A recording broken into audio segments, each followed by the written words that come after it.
உதகை அடுத்த குளிச்சோலை பகுதியில் சிறுத்தைகள் நடமாடிய இடத்தில் கரடியும் உலா வந்ததால் மக்கள் அச்சத்தில் உறைந்துள்ளனர். இது பற்றிய தகவல்களை தருவதற்காக செய்தியாளர் சிவசாமி இணைகிறார்.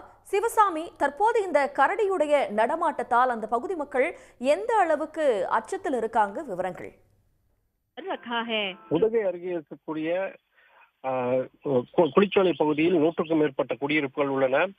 இந்த குடியிருப்பு பகுதியை சுற்றி ஏராளமான விவசாய நிலங்களும் தேயிலை தோட்டங்களும் உள்ள நிலையில்தான் நேற்று நள்ளிரவு ஒரு கருஞ்சித்தை உள்ளிட்ட 3 சிறுத்தைகள் குடியிருப்பு பகுதிகளுக்கு வந்து அங்கும் இங்கும் சுற்றித் திரிந்த காட்சி வெளியாகி அந்த பகுதி மக்களிடையே பெரும் அச்சத்தை ஏற்படுத்திய நிலையில்தான் இன்று அதிகாலை மேலும் அதே பகுதியில் அந்த சிறுத்தைகள் சுற்றித் திரிந்த பகுதியிலேயே ஒரு கரடியும் வந்து குடியிருப்பு பகுதிக்குள் நுழைந்து அங்கும் இங்கும் சுற்றித்திருந்த காட்சி வெளியாகி இருக்கிறது.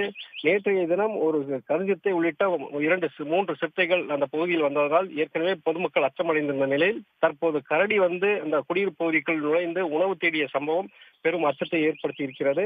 இதனை அடுத்துதான் அந்த சிறுத்தை மற்றும் கரடிகள் ஏன் குடியிருப்பு பகுதிக்குள் தொடர்ந்து உலா வருகின்றன, அதற்கான காரணம் என்ன என்பதை கண்டறிய வேண்டும் என்று அப்பகுதி மக்கள் கோரிக்கை விடுத்துள்ளதுடன் அவற்றை கண்காணித்து வனப்பகுதிகளுக்கு விரட்ட நடவடிக்கை எடுக்க வேண்டும் என்று கோரிக்கையை விடுத்திருக்கிறார்கள். இந்த நிலையில்தான் தற்போது உதகை வடக்கு கோட்ட வனத்துறையினர் அந்த பகுதிக்கு சென்று உடனடியாக அந்த சிறுத்தைகள் நடமாட்டம் மற்றும் கரடி நடமாட்டத்தை கண்காணிக்க தற்போது நடவடிக்கை எடுத்திருக்கிறார்கள். நீலகிரி மாவட்டத்தை பொறுத்தவரையில் சமீப காலமாக சிறுத்தை மற்றும் கரடிகளின் எண்ணிக்கை அதிகரித்து வந்த நிலையில் குடியிருப்பு பகுதிகளுக்கு உணவு தேடி வருவது அதிகரித்திருக்கிறது.